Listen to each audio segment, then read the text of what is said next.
All right. Well, on my line right now from Beyond the Surface, what is called an X-rated sports network, XRAY, is AM Pfeffer. AM, I see the BTS right behind you. But thanks for joining my podcast. And being that you're involved in sports, I said we got to start with the NCAA tournament. I mean, are you covering the NCAA on your show at all? Yeah, absolutely. I mean, we're mostly a basketball show, so that falls into the purview, NBA specific. But look, we know this is a big draft and a lot of big names coming out, especially top heavy, first six or eight guys. So yeah, the NCAA tournament is absolutely on our radar. And I know you cover adaptability, but I want to cover this tournament. I mean, any standout so far that you could say, okay, he could be the number one, he could be the number two. Like, where are we looking? Look at Darius Acuff, right? I think he's cemented himself as got to be a top three or four guy for sure, where he may have been somewhere five through eight previously. Reebok just gave him a massive deal that got announced yesterday. The first time anyone out of college is getting their own shoe deal like that.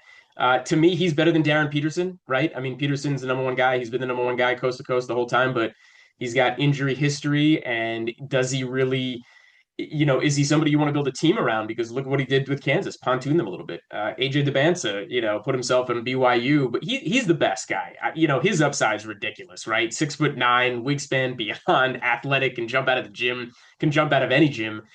He's who I'd build my team around. I'd pick him number one, but Acuff for sure. And they have a huge game coming up, obviously, they against Arizona. Now they're the 4-1. They get to the Sweet 16.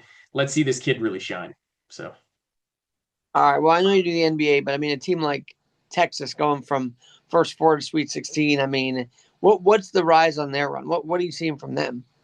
I love the Texas. It's funny. I mentioned them on the show the other day because you look at what's going on in the Sweet 16. It's mostly chalk, right? You got 1 through 4 pretty much with everybody, but then you've got Iowa and Tennessee. Yeah, kind of exciting. Iowa's a 9 seed, but they've got the history and the lineage of being in the tournament a lot.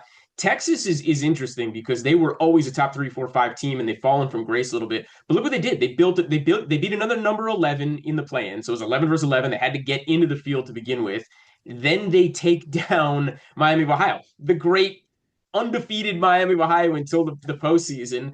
But really, the big game against Gonzaga, and that was just massive. I'm excited for them. It's cool seeing they're the Cinderella of the tournament at this point. Weird to say that about Texas, but I think a lot of people all of a sudden they find their hearts down in Austin. All right. I'd be remiss if I didn't ask you about the 9-1, showdown, and then Iowa coming out on top. I mean, wow. That last second shot. I mean, everything about that game. Unbelievable, really, super, just incredible. Right?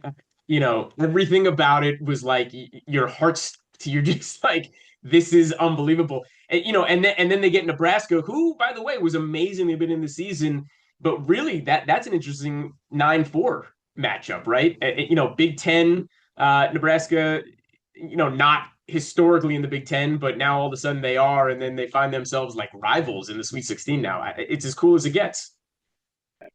Let me re-ask that question.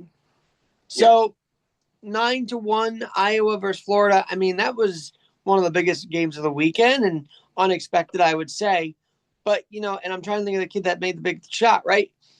Guys like that make the shot may not always be drafted. So I mean, is it great that we get to showcase these kids for that one shining moment, as they say, or does a team look at that and say, "Wow, maybe he could play in the pros"? Like, it is a one-hit wonder for a kid like that made the shot. Hit wonder for sure. I don't think a lot of teams will look at him and suddenly say, "Oh, he could play at the next level." I mean, maybe he gets a G League invite or TBT invite, but for him, absolutely. I mean, he has his one shining moment, and forever he's going to tell his kids and grandkids, "Guess where Dad was? Look at this. Watch this tape." I think it's amazing.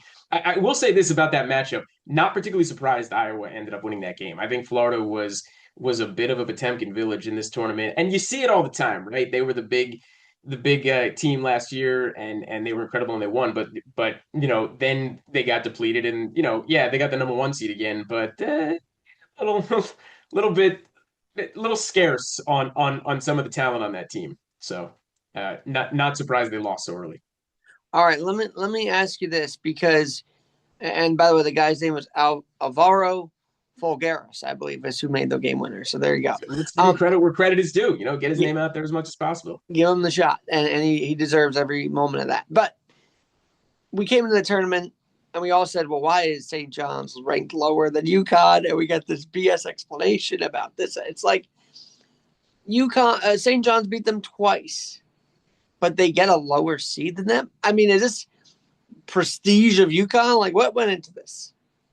Think it's prestigious of UConn and a little bit of a backhanded slap to Rick Pitino. That's just the reality. I mean, of saying, hey man, you still got to earn it. In a lot of our eyes, you fell from grace and you're still a bit disgraced. And yeah, we want you in the tournament, and yeah, your name means something. And look, he's proving it how good he really is, obviously. But there's also something to be said about that whole side of the Eastern bracket, right? Like 1 through 6 was ridiculous. But not at all surprised to see St. John's there. Wouldn't be surprised to see him in the Final Four. All right. Do you think this is Izzo's last tournament? I mean, I love that he's still going in this, but is this it? Are we setting the end, or is it going to extend a little bit? We were debating that on the show as well. I mean, look, Izzo's starting to get in the media and talk about the cracks of college basketball, but at the same time, he still has Michigan State in the top 20 every year, no question, right? And he's always a threat to get to the Final Four. I think this is 29th or 30th year. Wouldn't surprise me if he retired, but also wouldn't surprise me if he was there for another 5 years. Personally, I'll go out on a limb and say he comes back next year.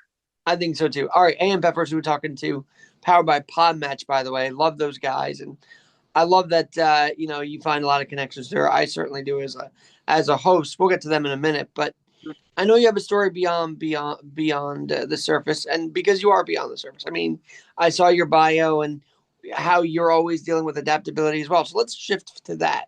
Um, Please. your life, um, I guess, has had to been adapted a lot. Your son is autistic, if I'm not mistaken. That's right. But My oldest son. I have 3 children, and my 8-year-old son is autistic. did the adaptability stop there with him, or have you noticed your whole life adapting over the years? Well, no, it certainly doesn't stop with him. Since he's come into my life and since we got diagnosis, which is now going on about 6 years, I've certainly become a different person. I like to think a better person. He's an incredible soul. He has taught me so much already. He continues to teach me so much every day, and I expect him to teach me the rest of my life. And I love that he's in my life. It's a blessing. It's special to have him. He's really a special soul. It's something that was unexpected. I didn't know much about the disability previously, but I'm glad I know about it now. A lot of guys in sports were sort of tough and everything. And even though I have one leg, I still tough it out and all that stuff. Yep. Has the diagnosis almost, because you sound like a guy who's been a sports talk show host and all that. Has it softened you a little bit having him in your world, would you say? Look, if I'm being candid, I think in some way, in a lot of ways, it's softened me. It's forced me to really slow down and appreciate what's really important. What I thought was important before is not the case. And in some ways, it's hardened me. It's hardened me to certain institutions. It's hardened me, to certain people who think that they're helping but really aren't, and vice versa. So it's a double-edged sword, really. And you know about society and sports. I want to get to that in a minute as well. But I mean, you're doing the show, you're doing this and other. So when you see these almost underdog kids, let alone teams, that's got to warm your heart a little bit. Like, wow, I got to feature them on the show. I mean, don't take fire. Warm is an understatement. It's a totally different world, especially with my son. I mean, look, he's in karate. That's one of his great social recreations. He's an orange belt. Now we've tried to have him play baseball. It didn't really go particularly well with that, but we've tried surfing. That was tough for him, but I just put him on skis for the first time this year. It was incredible. What an experience. They did a great job up in Big Bear, California. They're a really amazing program there. They had two aides on the mountain with him. But yeah, absolutely, it warms my heart. And yeah, I think about it every day. And I do, as my career goes along, want to make that a bigger part of the shows that I'm on. And I'm And so glad you made him an athlete. You know why? And I've yeah, said this before on other shows that I've done as an adaptive athlete myself. I feel like people with disabilities need that competitive edge, right? Because if we're not showing we're here to win, they're not going to take us serious. That's how I feel. It's like we got to show them we're here to be, we're here to be part of society, yes, but also to win at life. And that's how we get one leg up. hey, man, I love it. But Alex, tell me, what was the last thing you competed in yourself I have personally? competed in since I was the age of 3. I've done a lot of New York Roadrunners races. I've Hmm. done run the games physically challenged over the last from the age of 5 to 21, and I was running on one leg. I mean, that was the whole thing, and it was always fun. I got a little nervous when I was a kid, but then I grew into like all the applause and cheering and all that. But just finishing the race, I was like, all right, I'm never doing this again. But sure enough, I'm back out there the next year. I just finished a 5K at Yankee Stadium actually, so that was really special too. Amazing. Congratulations. The new Yankee Stadium, I assume the new one, right? Yeah, the new one. Yep. I grew up in Westchester, New York myself, so I grew up a big Yankee fan. So that's pretty cool, man. And I did that in about an hour, which I was very happy about because that's a lot of stairs and everything like that. And I, Yeah. I usually rollerblade around the city. I didn't do my wheels. I never do wheels during races really because I don't want that much of an advantage, I guess. So I run and walk it. So, Amazing. That's awesome, man. but like Got to test yourself every day. I love that you encourage your kids in sports. I love that I see kids in sports that are disabled because, and I talk about accessibility to kids to play sports because it builds character, no matter if we're able-bodied or not. That's the whole point of it. It really does. You could see the difference. We've noticed that physicality really builds his confidence. So it's tremendous. We push it as much as possible. Absolutely. Even when he isn't always into it, we realize by the end of it, he's into it. So How's his focus? I mean, is sports something he gets focused on? Because I know autism, there's a focus factor here. yeah, it's a great question. Not a tremendous amount. So it's a lot of repositioning him and making sure that he remains focused. But you could see that he enjoys it throughout. So, he needs a lot of breaks, but he comes back to it. Sports are one of the things that he focuses most on. Look, it's more than arithmetic or writing or other activities. So yeah, I mean, it's upper echelon for sure. Again, hard to corral him, but when he's focused and he's into it, it is awesome. So. Tell me about the youth sports world because I feel like kids are told to be specializing in one sport, and that's killing sports.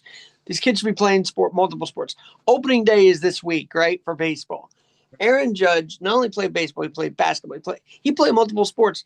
Where do we get away from encouraging these kids to do more than one sport? And then, oh, by the way, you got to do like all this homework. I feel like they're getting a lot of mixed messages right now. I think sports should be a focus, but they shouldn't be asked to specialize in one, right? They should be open to play other sports. Could not agree more with you. I mean, they should have the availability at all the time to and encourage to play as many sports as possible. Get outside, get off your screens. And I know I sound like an old guy, I'm sure, like saying that, but that's just a reality. I mean, even those in Silicon Valley will tell you the same thing. Go move your body and go do as many sports as possible. Be active. And by the way, it expands your mind, right? I mean, half of sports is mental. So it's, you're playing a different kind of chess in basketball than you are in baseball, in football, in hockey, in fencing. I mean, pick whatever your endeavor is in wrestling. And yeah, absolutely. I couldn't agree more. Encourage all of them. Don't pick just some focus and get wrapped up in that. That'll drive you crazy. Just ask Tiger And it'll Woods. drive the kid crazy too, I think. So let me ask you this. You have you have two other kids. Are they sports minded? Are they also in competitive or what? Question. They're just coming to their own. They're 4 years old. They're twins, boy and a girl. We have our son in soccer. He was starting to do a little karate as well. I'm actually taking him to a swim lesson after we do this right here. My little girl, she really does gravitate towards gymnastics and ballet. We've asked her what she want to do. We tried soccer and a few other things, but those are her two big sports, and she's absolutely doing it. But she's already a tremendous swimmer. So yes, short answer is absolutely. And by the way, we're in the yard all the time, right? Yesterday we did the neighborhood bike ride. I'm teaching them how to skateboard. We're kicking. I got a soccer goal in the front yard. We're doing that. I brought up the t-ball already. Yeah, absolutely. Love it. You strike me as an athlete yourself. So what'd you play? Oh man, I appreciate it. You can see that through the screen. My all 5'10", 160 pounds of me, right? All the energy you got is very athletic too. So Well, I'm an individual sports guy for sure. Tennis, golf, skiing, those are my sports growing up. I definitely enjoyed some rec leagues. I was pretty good at baseball growing up, but I'm not going to pretend some of the major sports. And I never played football. I did not play football, and I will say this, and I'm happy to put it on camera. I'm not sure I'll ever let my children play football. I really don't. I mean, when they're 17, they can make the choice themselves, but that's a scary sport. From the ages of I would say 10 to 16. There's too much coming out about it. We've really known too much about it the last decade. And I love football, and I'm a hypocrite because I watch every Sunday and even Saturdays. But at the same time, for my own children, not between the ages of 10 and 16. all right, let me ask you about this because football is a sport that's actually getting less tougher on the field too. I mean, they're flagging guys for stupid calls. Let's just be honest with that. But Being a flag, look how big flag football is I becoming see that because right Tom Brady because people endorsing don't it's want a to big fashion. deal for them in fanatics. But Yeah. um, I do believe there's a narrative that if you keep your kids out of sports entirely, sports will go extinct. I don't think it will, but for football, how do we keep it from not going extinct? I mean, there is a concern that as kids get older, they don't play. You're not going to have enough players. Is that possible? Don't think it's possible. I actually wrote a book a number of years ago, back into that, published in 2019, and I expect and predicted at some point that football will go extinct. I think unfortunately the insurance companies won't be around for it after a period of time, and there will be too many injuries from it ultimately. I mean, or you're just diluting the product, especially from the quarterback position, that it's just not something that's going to entice people. And that's an insane thing to say considering how big the NFL is and how where it's expanding. But that's life. We might talk about it in 2026, but 2046, 2066, it might really start to phase out. All right. I see you talk about athlete branding and all that, and we're going back to college for a second. The NIL. I hope the NIL doesn't kill the NCAA, but from your perspective, as been in sports, been around sports, been involved in it, is it going to kill that too? I mean, is the NIL going to be overtaking the sport?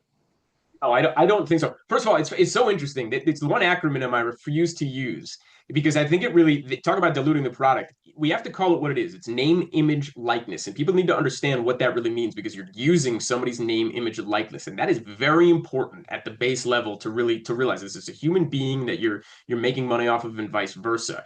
But look, there's this notion that all these thousands of athletes in the NCAA are getting name, image, likeness deals. No, not the case. It's like the creme de la creme of the creme de la creme, right? So, okay, and it's like anything else, and they've got to learn that early on because when you get to the pro sports level, if you're lucky enough to make it there are some people who are going to get the $100 million contract, and those who are going to be out of the league in 3 years. Well, in NCAA, there's only a few people who are going to get the name, image likeness deals. Everybody else isn't getting that. So I don't think it's going to kill it. If you want to have a larger conversation, talk about private equity coming in, right? The Big Mm-hmm. Ten about to take that deal or still thinking about it, or the fact that the University of Utah took a $500 million private equity deal. That's more concerning to me than anything. All of a sudden, you've let the spreadsheets into the game who are trying to turn this around in 3 to 5 years and make a profit. Because the only reason private equity comes in is to resell later down the line, and they'll do anything to turn a profit on that. That's very different to me than name, image, likeness. I'm not agreeing with name, image, likeness. I'm not saying it's great for the sport or what we've done. The transfer portal, especially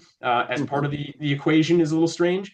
But I don't think name, image, likeness alone will kill the sport. Not at all. All right. I see you've been in sports media. So tell us some of the places we might have seen you on because I'm curious now. I mean, look, I've been on some shows and this and that, but really, I've kind of cut my teeth and made my bones, I'd say, on Beyond the Surface, which is now something we launched in October. I've been on the X-Rated Sports Network for a good 3 or 4 years, but a lot of what we've done is evergreen, and we've chopped it up and put it out on the social media outlets. I mean, now we live twice a week on a YouTube show. Please like and subscribe. But Beyond the Sure. Surface is a great show on the X-Rated Sports Network. That's really where you've seen me. Again, I've been on other podcasts. I had a New York Jets podcast myself, but I think that's really where you would have seen me or will continue to see me for some time. All right. We'll get to the Jets in a bit because you pick on them a little bit. So we'll talk about that in a second. But um, just you talk about sports mirror and societal mirror. What are we talking about here? Because that's a very deep. I feel like it's a very deep conversation to have right before the Sweet 16 is.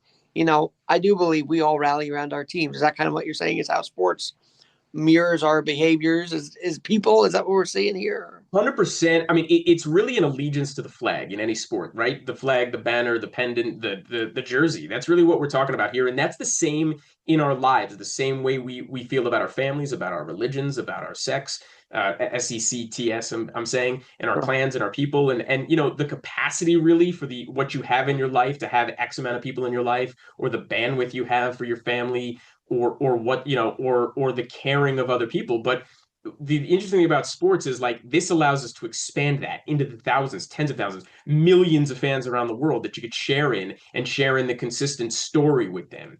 That's important for society. That's great. I mean, about look, you probably saw all the videos outside the Garden when the Knicks were on their run last year. I mean, it was insane. People were on the Insane. light posts. I mean, it was. I didn't ever think I'd see that in the city, but here we are. Because, and that's the other thing. I think the city's hungry. We haven't had a world champion in over 5,000 days. Okay, like that's not normal for New York City. We're built on champions. I mean, look, the biggest media market in the country is it doesn't have a champion, and the Yankees are fall short every year. It really is incredible. Yeah, New York City is overdue, well past prime.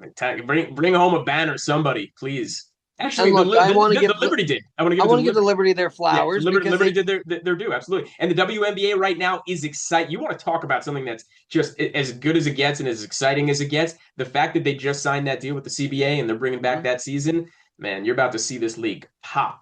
Well, let me ask you about that because we saw Caitlin Clark's impact in women's college basketball. I don't know. I feel like now it's faded. Like, okay, we have to find the channels to figure out where the games are. I mean, they're not marketing as well as when Caitlin was there.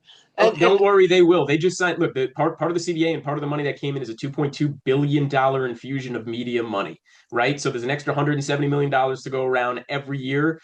Don't worry, you're going to see the media like, I outlets. You're going to be mean, able to the find. Iowa did make the big dance actually in the women's side, but you didn't hear Yeah, about it but they because, lost. Yeah, but you didn't hear about it in general. And I'm like, just because Caitlin Clark's not in there, I thought she was going to be the trendsetter that put the whole thing on the map. And I don't know, maybe there was something along the I, way I where I didn't expect that. I didn't necessarily expect that. But by the way, don't worry. The numbers are still there. The live stream, look, live streaming is where it's at. Sports streaming is really the last bastion of ad spend and what can be scaled at level for the streamers.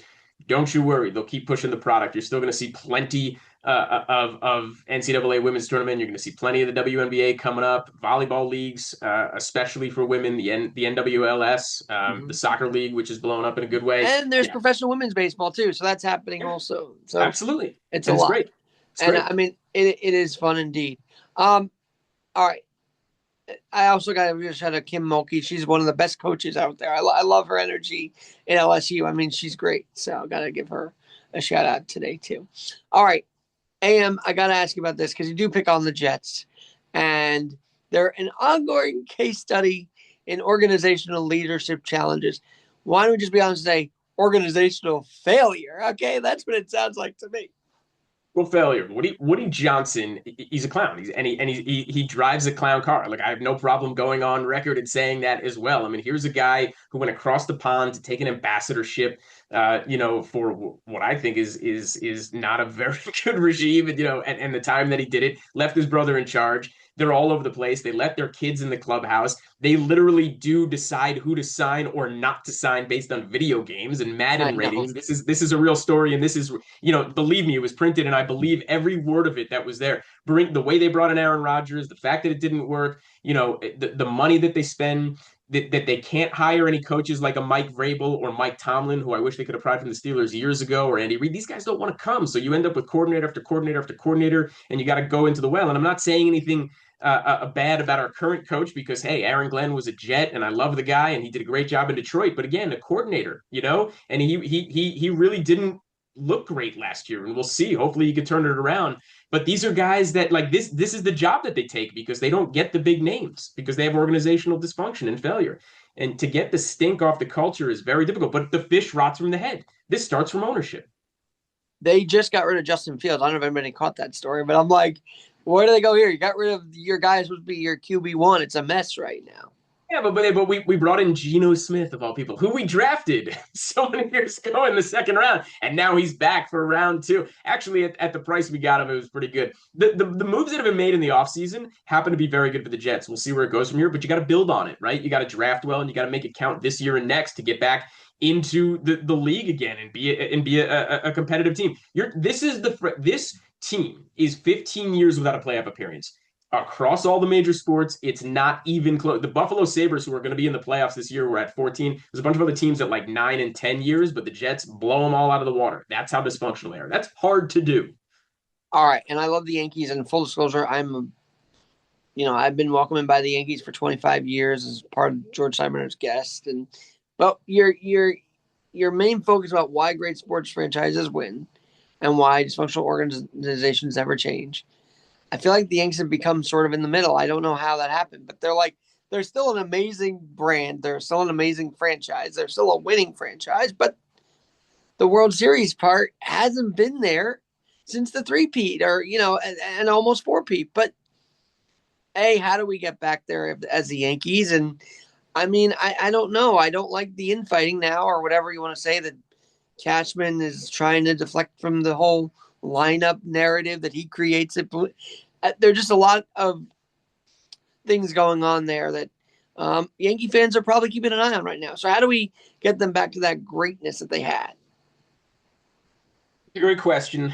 Look, I want to temper expectations. Winning means playoffs, right? Everybody thinks winning is the championship, or that you got to have consistency and win these championships to become a dynasty. And I don't necessarily agree with that. That's lightning striking. That's lightning caught in a bottle, oftentimes. The Yankees, more than any other team besides the Montreal Canadiens, they have that lineage, they have the history. Every Yankee fan should already be dining and feasting on that for the rest of their lives. That's the reality. In the playoffs consistently, made the World Series just 2 years ago, Yep. could easily get back to the top. So like the fact that you're playing in the World Series and maybe not winning, as a fan of the team as I am as well, I consider that winning. I'm excited by that. I don't worry too much about it. Like, look, it all comes down to understanding like the arms race that is happening on the defensive side of the ball. When you're spending $1 billion as the Dodgers are to get the three greatest pitchers from Japan, and the Yankees are not, and they're not figuring this out, that's the problem. But they still are competitive. They still put the bats in the lineup, and they still figure out how to play the small ball as necessary. They still, they brought a long Judge. It's not like they went into the talent pool and paid this guy $800 million to come over, or they missed out on Soto who went over to the Mets or whatever. But like, they still have an amazing farm system. They still have the excitement and people wanting to play for the Bronx Bombers. So they still have the culture, right? But I would say the younger Steinbrenner is not the older Steinbrenner. And even George through the years, right? In the 70s was terrible. And in my day growing up, I remember late 80s and early 90s were awful until 94, until Jeter came and Bertie Williams came and Yep. and and, and Mahler became. I mean, it went on a very different run, but like people forget the Yankees haven't always been good, or they've had some real lulls, and they were known as a terrible team. So it ebbs and flows. But to me, the Yankees are still Am. winning I love that. organization, and I they know do it you're on the right. West Coast now. I love that you're still on the New York pulse of things. Like you still got the New York mindset, the New York fan base, which is great. Always. Oh wait, that'll never leave me. 26 What years. This is my 26th year in LA, but I'll never leave New York by heart. where were you raised and born and raised? Westchester Westchester, you County, said. New York, right? I was born in White Plains Hospital. I grew up in Purchase, but I moved to Denver of all places when I was 14. Now you want to talk about a culture shock, and you want a time. I got to Denver at one of the most exciting times because the Rockies had just started a couple years before. The Quebec Nordiques were becoming the Avalanche 2 years later. Elway, who everybody thought was out of town, suddenly had a massive resurgence, and then that team won in 98, 99. So like. What a time to be in Denver in the mid to late 90s. And the Every team Avs was won at good, least in and that area championships were too. coming. Yeah, what's that? And the Avs won in that time. And you know who coaches on Long Island now is Patrick Waugh. I mean, what a full circle thing there. So, Full circle. He's the best goalie ever. oh, unbelievable. And the Avs are still there. I think they're going to win another ring soon because they just look that good. But we'll have to see. So, boy, you've been all over. Now, was that for sports? Did you travel around for sports or I did 14 not. years old? I was not that kid growing up traveling around for sports. Again, I did the individual sports, a lot of stuff that the aristocrats of Westchester County were playing. But no, but I went to Indiana University. I went there for business school because you can hear me talking a lot about business. That's my degree, and that's really that's my who I am, the character. On beyond the surface, I'm really the business guy. Obviously, you could talk any sport you want. Love NBA, love the NFL, but I come at it from a business lens. All right. A couple more things. Um, you mentioned Westchester. I never saw Tyler Kolek the other day. Westchester Knicks in the afternoon, then plays on the Knicks at night. I didn't know you could play that. I didn't know you could do both on the same I know, day. right? How incredible was that? Anyway, I grew up going to SUNY Purchase in the heyday, and I saw Patrick Ewing there and John Starks. I used to watch those guys practice before they became a great team, which was just awesome. That was the best time to be a Knicks fan. I loved it. But you mentioned how media incentives can shape public perception of athletes. That brings to mind, like, let's say athletes might put their, almost put their foot in their mouth, if you will, with the way they behave. Do you wish you could jump in there and say, hey, guy, relax with the narrative? Like, I feel like you're a PR guy too. So, what is your advice when these guys put their foot in their mouth? Get off of social media. Get off your phones. Do not go and talk about your coaches, yourself, your teammates through the media, and certainly don't do it through social media. Right? It's one thing if you got the camera in front of your face and you're going to say something. I think everybody can kind of understand that, right? Like everybody understands the moment of it. There's a microphone thrust in your face, and maybe you didn't have your best moment. People forgive you for that, but if you're taking the time premeditatively to go on social media and lash out, bad mistake. It never works. I think it's so amazing how hypersensitive we have been. Like, oh my God, so and so deleted their Instagram, or oh, and they removed the Knicks from their bio. It's Right, like, who exactly. Yeah, I mean cares? that's how these kids talk to each other today because they don't want to have a real conversation. So the generation in their early 20s, all of a sudden, it's like, oh, I just removed you. We're no longer in a relationship. It's like, what? Yeah, right. Or they unfollowed. Exactly. They unfollow each other. Yeah. All right. So you have hopes that the Jets could get better or want regime change there. Yeah, But, I'm always going to bleed green. It well, is what it is. So I but hope they do. when you also have the media brand, right? Do you still try and do the fine line so that maybe you can get a press pass of these things? Do you care about the press pass at all, or not I'm really? not. I'm not. I'm not a guy who travels. And it's funny, going back to my son, I don't like to leave. I'm not somebody who's trying to get into games. I'm not somebody who's trying to go elsewhere and get on shows. I like being ground zero in Los Angeles where I'm at. I like coming home every night. I like being with my son, especially. I'm his co-regulator, and it's important to me at the nighttime and in the mornings that he sees me. So I don't travel much at all. My wife travels. I do not. How is his siblings? They must love this kid, right? I mean, they must. Love him. It's a love fest. We have dance parties before we go to bed every night. Hugging kisses, and like we foster a lot of relationship, especially on the weekends, to all be together. So really expands his regulation, lessens the anxiety, and the kids all realize like, hey, we're part of a cohesive family unit. We love each other. All right, SoFi Stadium, you're out there. I feel like it's one of those stadiums that is inclusive to the point of they do have what the sensory devices, and I feel like every arena having that is so clutch to make it more inclusive, right? Like people kind of rag on sensory devices. I'm like, why? It's helpful. It's inclusive. They're amazing. SoFi is incredible, but I want to tell you a great story, and I hope this somehow makes it back to Anaheim and the Angels. I'm going to tell you really truly because my son likes. He started going on airplanes, and this is a couple years ago. He started traveling a little bit. We realized we're opening. I literally just took him on a plane. My wife booked me a ticket to go on a train from Burbank to Anaheim. That was it, just to go there and go back with him. And while we're on the train, I'm looking around and I'm seeing a ton of Angel gear, and I'm like, is there a game today? Is it the middle of the day? Is there a game happening? And so sure enough, I look at my phone, there is, and I'm like, spur of the moment, I'm like, I'm gonna get tickets. Ellis, I'm gonna take his name's Ellis. I'm gonna take you to the game. I bought tickets into the outfield. I took him to the game. We're sitting in the outfield stands, and immediately he's having sensory overload. It's not going well at all, right? And I take him out of there. We walk up where the big volcano is. And I'm kind of standing up there and I realize he's coming down a little bit and I see some seats that are up there in center field, by the way. And by the way, this is when like Otani's still on the team and like Mm-hmm. we got a great game against the Mariners going on here. And I just bring him and I sit down there. And within 1 second, they come and say, hey, these are not your seats. But I said, well, did anybody show up today? Reserved. My son's autistic. Phoned. They turn immediately. The usher is like, we got you. Stay here. They went and got us a sensory bag. They were making sure that he was comfortable every inning. I was blown And for those who may away not by the realize, where you Angel guys were sitting, they organization. shoot off fireworks. And by the way, as a kid, I hated fireworks. Like I couldn't deal with the fireworks after every home It, run. It was a lot at Shea Stadium back in the day. But Thankfully, he's okay with that. He actually kind of likes the bright lights and the noises. And surprisingly, that didn't bother him as much as being around people and really having too many people on his head. But what an incredible job that they did. I mean, I love that organization. I've been a Yankee fan my whole life, but I promise you, after that day, I got a little place in my heart for the Angels. well, you got to go back there. I think Trout's going to have another good year. We hope, right? I mean, I hope so. I hope so. The baseball needs it. He's that good of a player. Would like to see but him turn.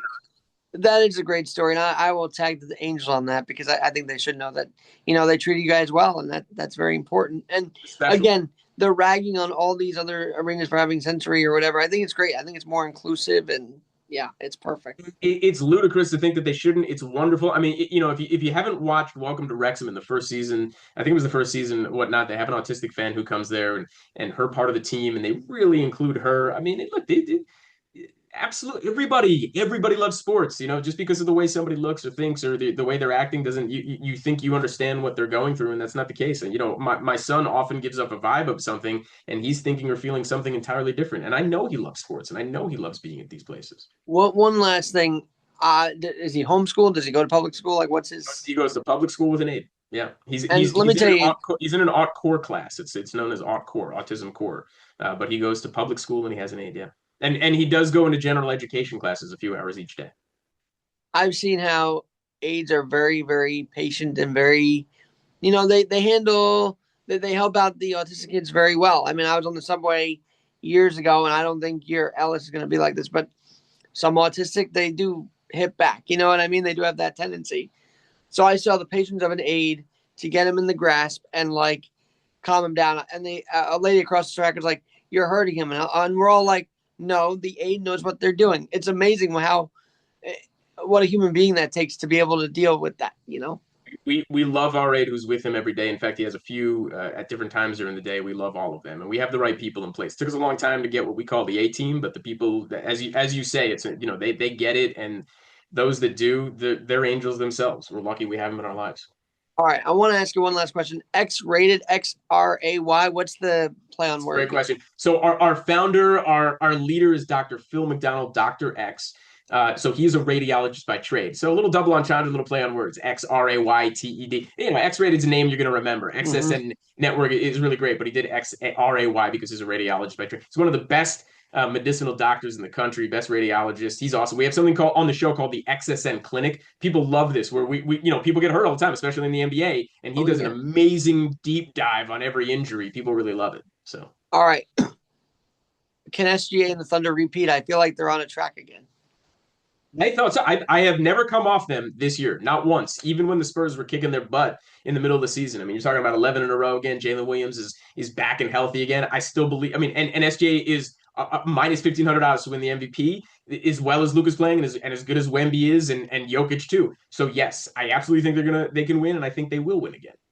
You know, here in New York, we love Hartenstein, so I mean, it's always good to see him win. But we want something here in New York too, and I think, well, with Cade going down, that's a huge deal. The opening, man. That although you know what, Cade's gonna be back and well rested. Everybody better be careful. I mean that's a 3 or 4 week injury, that collapsed lung. Surprisingly, everybody thinks it's 3 or 4 months. It's not. He'll be back for the playoffs and he's gonna be well rested. I don't know. The Knicks better come to play. Cat better come to play, and Mikal Bridges better be playing a lot better than he has been if the Knicks have a chance. And everybody's saying, well, Brown's not this, not the other. He's getting other guys playing time. I mean, the Koliks, the Shamits of the world. We didn't hear about them last year as much. So, I mean, come on. Tibbs runs everybody into the ground, right? 44, 48 minutes a game. You got to have a bench. Yeah, Brown's doing a good job, and he's very good at adjustments. Don't sleep on Mike Brown the way into the second half of the game or the fourth quarter of the game. He understands the adjustments. Does he have the killer instinct to bring his team to the championship? We'll find out, but he's done a wonderful job this year making the right adjustments at the right time. well, we'll have to see. We always are New York centric, but I got to shout out Jason Tatum while I have you. I mean, what a comeback story that guy is. I mean, even if you're not a Celtics fan or you're a New Yorker at heart and a Boston hater like a lot of us are, doesn't matter. Jason Tatum is that good. He's that awesome. It's better to have him in the league than not. I'm so happy he's back. All right, I know you got to take Ellis to swim, but LeBron, I feel like the rumors are swirling constantly about this guy. Is he done? Has he throw? I mean, oh my God, he doesn't score a point in the first half of the game last night. People freak out. What are you seeing? Have you been seeing him at games at all? Well, you look at what he's done. I mean, he's transitioned himself and become the third wheel behind Reeves and Luka now, and the team's doing so much better. I mean, look at what the last 10 games are. JJ sat him down and said, "Let's do," and he agreed to. He's amazing. Does he keep doing this? Does he keep playing? I don't know. I just want to say this. He's a billionaire. Does anybody Mm-hmm. understand how insane it is that there's a billionaire in the NBA at 41 years old who's still throwing his body around and consistently wants to play? If I'm him, I would have retired 5 years ago, but it's LeBron. Good for him. All right, I feel like the Luka trade is about a bigger shockwave as Gretzky going to the Kings was, right? It had that impact.